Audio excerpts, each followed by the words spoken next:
ଆମେ ସମସ୍ତେ ଜାଣିଛୁ ଜଗତ କହିଲେ ଯାହା ସଦା ପରିବର୍ତ୍ତନଶୀଳ ବିଶାଳ ଭୂଖଣ୍ଡ କେବଳ ନୁହେଁ, ସମସ୍ତ ଅନ୍ତରୀକ୍ଷ ସ୍ଥଳଭାଗ ଜଳଭାଗ ଏବଂ ଏ ସମସ୍ତ ବିଶ୍ୱ ବ୍ରହ୍ମାଣ୍ଡକୁ ଜଗତ ବୋଲି କୁହାଯାଏ।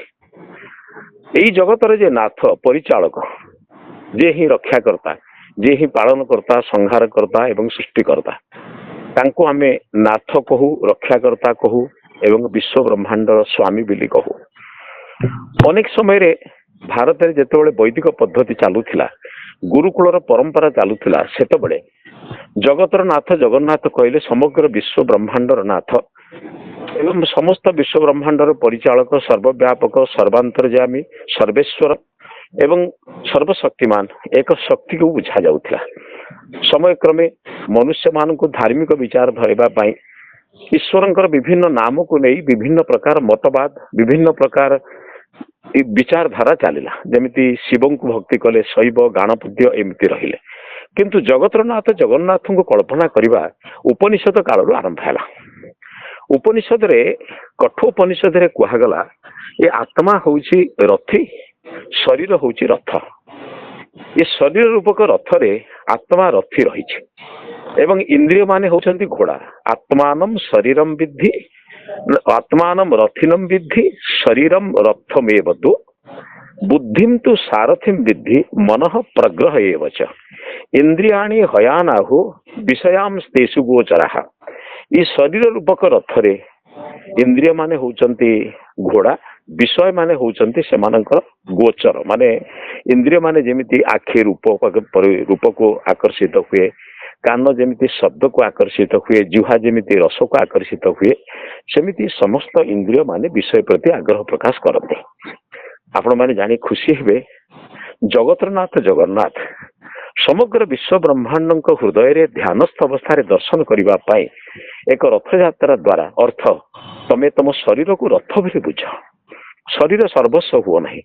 ଶରୀର ପାଇଁ ଭବନ, ଶରୀର ପାଇଁ ଗାଡି ବାଡି ତିଆରି କରି ନିଜର ଜୀବନକୁ ସର୍ବସ୍ୱ କରନି, ବରଂ ଚେଷ୍ଟା କର ଆତ୍ମଜ୍ଞାନ ଟିକେ ଜାଣିବା। ଆତ୍ମାକୁ ଜାଣିଲେ ମନୁଷ୍ୟ ଅନ୍ୟ ପ୍ରତି ସମ୍ବେଦନଶୀଳ ହବ, ଅନ୍ୟକୁ ଦୟା କରିବ। ସେଇ ସମୟରେ ସମଗ୍ର ପତିତ ପାବନ ଅର୍ଥ ପତିତ ମାନଙ୍କୁ ପାବନ କରନ୍ତି ଯେ ସେ ହଉଛନ୍ତି ଜଗତର ନାଥ। ସମଗ୍ର ବିଶ୍ୱ ବ୍ରହ୍ମାଣ୍ଡଙ୍କୁ ପବିତ୍ର କରାଇବା ପାଇଁ, ସମସ୍ତ ବିଶ୍ୱ ବ୍ରହ୍ମାଣ୍ଡର ଲୋକଙ୍କୁ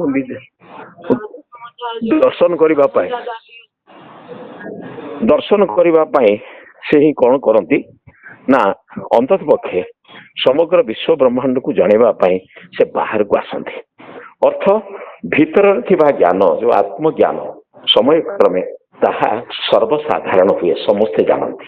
ଆଗରୁ ଋଷିମୁନି ମାନେ ଗିରିକନ୍ଦରାରେ ଯୋଉ ଧ୍ୟାନ କରୁଥିଲେ, ସେମାନେ ପ୍ରାପ୍ତ ହେଉଥିବା ଜ୍ଞାନକୁ ଆମ ସାରା ଜଗତକୁ ଅର୍ପଣ କରୁଥିଲେ। ଠିକ ସେମିତି ଜଗତର ନାଥ ଜଗନ୍ନାଥ ସେ ବାହାରକୁ ବାହାରି ସମଗ୍ର ବିଶ୍ୱ ବ୍ରହ୍ମାଣ୍ଡକୁ ଜଣାନ୍ତି, ମୁଁ ଜଗତର ନାଥ ହେଲେ ବି ତମମାନଙ୍କ ହୃଦୟରେ ବିଦ୍ୟମାନ।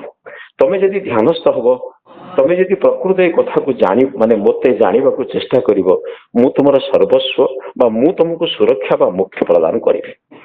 ଏଇ ଭାବନା ନେଇ ସେ କଣ କରନ୍ତି, ବଡ ଦାଣ୍ଡ କହିଲେ ଯୋଉ ଦାଣ୍ଡରେ ଗଲେ, ଯୋଉ ମାର୍ଗରେ ଗଲେ ଜୀବନରେ କେବେ କୌଣସି ଛୋଟ ଛୋଟ ପଦାର୍ଥ, ଛୋଟ ଛୋଟ କଥା ଆକର୍ଷିତ ହବ ନାହିଁ। ଲୋଭ, ମୋହ, ଈର୍ଷା, ଦ୍ୱେଷ, ପରସୀ କାତରତା କେବେ ଆମକୁ ଆକର୍ଷିତ କରିବ ନାହିଁ। ସମ୍ପୂର୍ଣ୍ଣ ଜଗତର ନାଥ ଯିଏ, ତାଙ୍କ ଆଶ୍ରୟକୁ ଯିଏ ଚାଲିଯାଏ, ତାଙ୍କୁ ଯିଏ ନାଥ ବୋଲି ଭାବେ, ସେ କଣ କେବେ ଅନାଥ ହୁଏ? ସବୁବେଳେ ସେ ଭାବେ ପ୍ରଭୁ ମୋ ପଛରେ ଅଛନ୍ତି, ମୁଁ ପ୍ରଭୁଙ୍କ ପାଖରେ ଯେହେତୁ ଅଛି, ତେଣୁ ପ୍ରଭୁଙ୍କର ଆଶୀର୍ବାଦରୁ ବଞ୍ଚିତ ହେବି ନାହିଁ। ସେଥିପାଇଁ ଆମେ ଚିନ୍ତା କରୁ ଯେ ଏ ରଥଯାତ୍ରା, ରଥରେ ଯିବା, ମାଉସୀ ମା ମନ୍ଦିର ରହିବା, ଅର୍ଥ ମାତୃ ହୃଦୟରେ ରହିବା। ମା କୋଳରେ ଶୋଇଥିବା ସନ୍ତାନ ଯେମିତି ନିର୍ଭୟ, ଠିକ ସେମିତି ଯିଏ ବିଶ୍ୱ ବ୍ରହ୍ମାଣ୍ଡର ପ୍ରକୃତିର କୋଳରେ ରହେ କିନ୍ତୁ ଈଶ୍ୱରଙ୍କୁ ଧ୍ୟାନ କରେ, ତାହା ଜୀବନରେ କେବେ ଦୁଃଖ ଆସେ ନା। ଏସବୁ ପ୍ରତୀକାତ୍ମକ କଥାକୁ ଲୋକଙ୍କୁ ଜଣେଇବା ପାଇଁ ରଥଯାତ୍ରାର ଆରମ୍ଭ ହେଇଥିଲା। ଏହା ଉପନିଷଦ କାଳରେ ନିଜର ଶରୀରକୁ ରଥ ଓ ଆତ୍ମାକୁ ରଥି ବୁଝିବା ଉଦ୍ଦେଶ୍ୟରେ ହିଁ କୁହାଯାଇଥିଲା।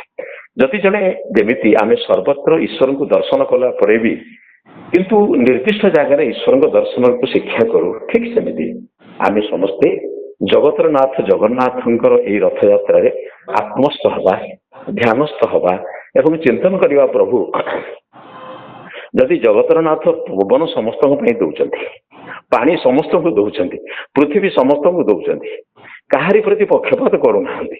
ମୋ ପାଖରେ ଯଦି କିଛି କ୍ଷମତା ଅଛି, ମୋ ପାଖରେ ଯଦି କିଛି ବଳ ଅଛି, ମୋ ପାଖରେ ଯଦି କିଛି ବୁଦ୍ଧି ଅଛି, ମୁଁ ସମସ୍ତଙ୍କୁ ସମାନ ଭାବରେ ଦେବି, ପକ୍ଷପାତୀ ହେବିନି, କାହାକୁ କୌଣସି କ୍ଷତି କରିବିନି। ପରମାତ୍ମା ଯେମିତି ସାରା ଜଗତର ମଙ୍ଗଳ ପାଇଁ ସବୁକିଛି କରୁଛନ୍ତି, ମୋ ଦ୍ୱାରା ଯେତିକି ଶକ୍ତି ସାମର୍ଥ୍ୟ ଅଛି ମୁଁ ଜଗତର ମଙ୍ଗଳ ପାଇଁ କରିବି। ଏଇ ଉଦ୍ଦେଶ୍ୟରେ ରଥରେ ଯେମିତି ଜଗନ୍ନାଥ ବସିଛନ୍ତି, ଆମ ଶରୀର ରଥରେ ଆମ ଆତ୍ମା ବସିছে। ଆତ୍ମା ଯେତେବେଳେ ପରମାତ୍ମାଙ୍କର ସାନ୍ନିଧ୍ୟ ଲାଭ କରିବ ସେତେବେଳେ ଜୀବନ ସଫଳ ହବ। ମୁଁ ଆଶା କରୁଛି ପ୍ରତ୍ୟେକ ବ୍ୟକ୍ତି ଜୀବନରେ ଏଇ ରଥକୁ ଯେତେବେଳେ ବୁଝିବେ, ନିଜ ଶରୀରକୁ ରଥ ବୋଲି ବୁଝିବେ, ଲକ୍ଷ୍ୟ ବୋଲି ବୁଝିବେ ନାହିଁ, ଇଏ ହେଉଛି ଉପାଦାନ ଉପକରଣ, ସେତେବେଳେ ଜୀବନ ସାର୍ଥକ ହବ। ଏଇ ବାର୍ତ୍ତାକୁ ଦେବା ପାଇଁ ଭାଇ ଭଉଣୀ, ପୁଣି ଦେଖନ୍ତୁ ଜଣେ କଳା, ଜଣେ ହଳଦିଆ ଏବଂ ଜଣେ ହେଉଛି ଧଳା। ବିଶ୍ୱ ବ୍ରହ୍ମାଣ୍ଡରେ 3 ପ୍ରକାର ରଙ୍ଗର ଲୋକ ଅଛନ୍ତି ଏବଂ ଭାଇ ଭଉଣୀ ସମସ୍ତେ, ଆମେ ସମସ୍ତେ ପରସ୍ପର ପ୍ରତି ଭଲ ପାଇବା, କେହି କାହାକୁ ବିରୋଧ କରିବା ନାହିଁ, ସମସ୍ତ ମାତୃଜାତିକୁ ଭଉଣୀ ଭଳି ସମ୍ମାନ କରିବା, ବଡ଼ ଭାଇକୁ ପିତା ଭଳି ସମ୍ମାନ କରିବା। ଏ ଆଦର୍ଶ ପରିବାର କଥାକୁ ଶିଖିବା ପାଇଁ ଜଗନ୍ନାଥ ସଂସ୍କୃତି ଆମକୁ ଶିଖାଏ।